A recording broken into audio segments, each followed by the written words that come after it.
From JBS Studios in Greater New York, this is the JBS News Update with Teisha Bader.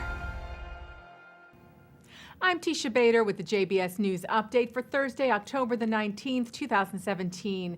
The United States today issued its first official response to the recent unity agreement signed between rival Palestinian factions Fatah and Hamas. White House Special Representative for International Negotiations Jason Greenblatt echoed many of the conditions laid out by Israel in a statement released today by the U.S. Embassy in Tel Aviv, where he said that any Palestinian government must unambiguously and explicitly commit to nonviolence, recognize the State of Israel, accept previous agreements and obligations between the parties, including to disarm terrorists, and commit to peaceful negotiations, adding that if Hamas is to play any role in a Palestinian government, it must accept these basic requirements. Israeli Prime Minister Benjamin Netanyahu welcomed Greenblatt's remarks. He said, "We want peace. We want a real peace, and exactly because of that, we will not conduct negotiations with a terrorist organization in a diplomatic disguise." Both Israel and the U.S. recognize Hamas as a terror group.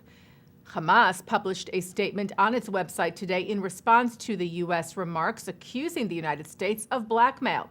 The statement reads, "Hamas rejects the attempts at blackmail and American bias in favor of Israeli positions, which represent a blatant intervention in internal Palestinian affairs and aims to obstruct reconciliation." Meanwhile, the Times of Israel reports, citing an unnamed White House official, that Greenblatt has now traveled to Cairo to, quote, meet with senior officials about the status of reconciliation between Fatah and Hamas. A rocket fired from Syria landed in Israel this afternoon. The rocket was thought to be an incident of errant fire from the ongoing civil war in Syria. It landed in an open area in the northern Golan Heights. No damage or injury was caused, and the IDF was searching for debris. Ynet reported later today that the IDF fired on a Syrian military position in response. Violent clashes continued today in Jerusalem and in a number of other cities between a sect of ultra-Orthodox who strongly oppose the drafting of ultra-Orthodox young men into the IDF. Some 40 arrests were made of protesters who blocked roads and set garbage cans on fire, and also clashed with drivers as they blocked dozens of roads, causing major traffic disruptions. The protests come in the wake of the arrest of 2 yeshiva students who were charged with draft evasion. Israel has been trying to pass and implement legislation for a more equal and fair draft that would include the ultra-Orthodox for several years now. Earlier this year, Israel's High Court gave the government a year to put new law into place to address the contentious issue. 2 incidents of anti-Semitic graffiti to report to you about this week in New York. A swastika and an anti-Semitic slur was discovered this week painted on a family's garage door in Staten Island. Deborah Calabrese, who is Jewish, told the Staten Island Advance that she was, quote, devastated by the attack. She said police had collected evidence and told her she could paint over the vandalism, but that the family was leaving it there so that people can see it and witness it, with the Calabrese's 17-year-old daughter saying, "We don't want it to just be pushed away." And earlier this week in Mount Kisco, New York, anti-Semitic graffiti targeted a Jewish nursery school. The Mount Kisco Daily Voice reports that the staff at the Beit Torah synagogue found 2 swastikas spray painted on the wall of the synagogue school on Sunday. Westchester County Police are investigating the incident, which is being treated as a hate crime.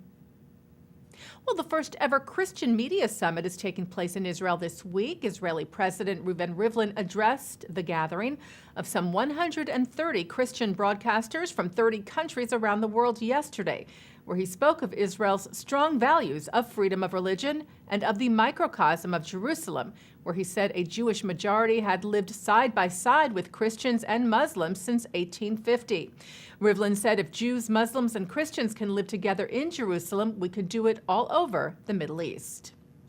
And taking a look now at our programming for tonight on JBS for Thursday, October the 19th. At 7 o'clock, it's Talmud Study with Rabbi Mordechai Becker.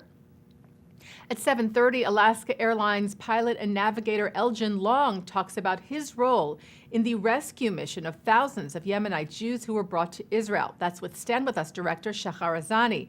And then at 8 o'clock, Long is honored at the Museum of Jewish Heritage. At 9 tonight, Mark Golub sits down with pioneering feminist Letty Cotton Pogrebin on L'chaim, followed at 10 by a discussion with author and daughter of Letty, Abigail Pogrebin, as well as David Gregory and Rabbi Elliot Cosgrove on God, ritual, and being Jewish. And coming up right after this newscast tonight at 6:30, Mark Golub speaks with Palestinian Media Watch founder Itamar Marcus. And that's the JBS News Update for Thursday, October the 19th, 2017. I'm Teisha Bader.